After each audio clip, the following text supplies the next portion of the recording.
The guy can play. I don't get what the gist of it is, Skip. I can see I would have more of a problem if he was trying to be something that he's not, as opposed to being this. Okay. Just let me remind everybody, he's been to 6 Pro Bowls in 9 years. That's really good. Yes. In the 2 Super Bowls he played, he didn't just play pretty well. He played great. He played unbelievable. Look at his QBRs against the Broncos. It was 88 scale 0 to 100. Yes. And then even in the loss to Tom Brady, he was spectacular. He had a QBR of 93. You would be hard-pressed to find any quarterback who's played 2 or more Super Bowls who had QBRs like this. Right. He was special in both. Yeah. So you can't fault him as a player at all. And by the way, speaking of players, they just voted him not only into the top 100, they voted him number 2 to Lamar, who was obviously the runaway MVP. Correct. Okay, so the players are saying, we buy. We're sold. Yes. Okay, does he have enough street in him? When he plays, he does. He does. He does. Right? And that's the thing, Skip, this street cred, and you try to be hard, or you didn't have any tattoos. He doesn't have facial hair, Skip. He doesn't have earrings. The man just goes out there and play. Let the man live. There's enough space for everybody. If you want to have dreads, if you want to have like Fitz, that's cool too. Yeah. If you want to dress like Cam Newton, that's cool too. If you want to be Russ, there's a space in the NFL for all of us to be who we are authentically. And I believe that's who Russ is. So it never bothered me that he didn't swear. It never bothered me. So I just Skip, you be in a locker room with a guy and he's a certain way, you just leave him be. That's your thing. Do you? I admire him greatly for doing him. Yes. Because it's not that easy when you're stuck with that label, and I'm sure he hears it and sees it, and you got to have guts. You got to have courage to say, no, this is who I am, and I'm going to be there. Cordell Stewart caught a lot of that, Skip, because he wasn't, I guess people didn't think he was down and the way he spoke and what he did, and then he got labeled as being gay. So I'm surprised that, they didn't float that theory around with Russ. Because, if we're different, you don't know what a guy's doing, you float that theory around. So, Russ, do you, bro? Just keep balling out. You keep throwing 35 touchdowns with 7, 8 picks. You'll be all right. You'll be all right. His confidence has always been very appealing to me. And the Seahawks have the 9th best odds to win the Super Bowl, according to Fox Bet. So just keep that in mind. We're going to go back to the NBA and Damian Lillard and the Blazers, because they are now officially in the playoffs and will face off against LeBron and the Lakers Game 1 Tuesday. While Charles Barkley and Greg Anthony both picked the Blazers to win the series in an upset, a panel of anonymous NBA personnel picked the Lakers to win the series in 6. So, Shannon, who wins this series and in how many games? I wasn't on that panel. No. But I got Lakers at 6. I got Lakers at 6, Skip. Really? Yeah, I'm not giving them because I believe they can get 2 games because of Dame. He single-handedly. He was averaging about 36 points a game in the 3 games this year, and they were 2-1, Skip. So we know Dame can go bonkers. CJ seems to be playing himself through that back. Well, they've given him some relief. I don't know if he's taking a shot, an injection, or whatever it is, Skip. But he's played well, especially CJ was doing some things. I'm like, wow. CJ is normally the master of the mid-range game. Skip. He got a nice mid-range game. He does. But CJ was putting it on the floor between his legs, stepping back, letting threes go.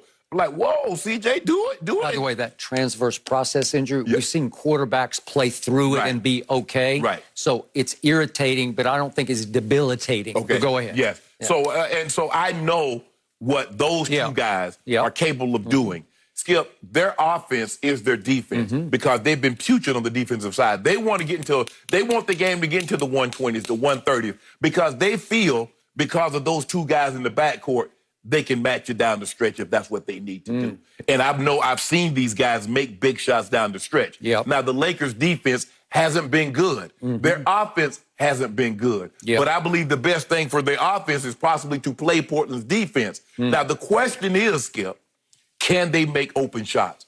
Because Portland is really bad at 3-point defense. They're bad at all kind of defense. The question is, can the Lakers make shots? Now, Anthony Davis, his one shot, his playoff win came in a sweep against this Portland team. He was 33-12. He's going to have to be just that good. LeBron James is going to have to be better than what he's been in the bubble overall. He's had flashes. He's had games where he had 30 points, had 12 rebounds, but he hadn't had the assist total because the guys weren't making shots. So I'm gonna give the Blazers 2 games because I believe they're good enough to get 2 games. Nurkic is a monster. They could also go to Whiteside. The thing is that those 2 guys get in foul trouble a lot. Now, if both of those guys get in foul trouble, it's a different. They don't have anybody to challenge. It's going to be a highway to the rim. Zach Collins is a big, but Zach wants to play on the perimeter and shoot threes. He's not trying to mix it up down in the paint. So that's the thing, and you're going to have to take the ball out of Dame's hand. If CJ goes for 45, if Melo can make 30, if Gary Trent Jr. can get 20, you can live with that. But you know CJ can go get you 60. You know that. He can. You're going to have to find someone that can make him work. I'm not going to be surprised if Dion Waiters is not playing 25 to 30 minutes because he's the only guy really that doesn't need, he can go one-on-one. They're not going to put him on Dame. They're not going to put him on Kuz. But they might have to put him on Dion Waiters. And Dion can go one-on-one and make him work. You're going to have to make him work on the defensive end. You can't let him coast because if you let him coast, he's going to have an abundance of energy to light you up on the offensive end.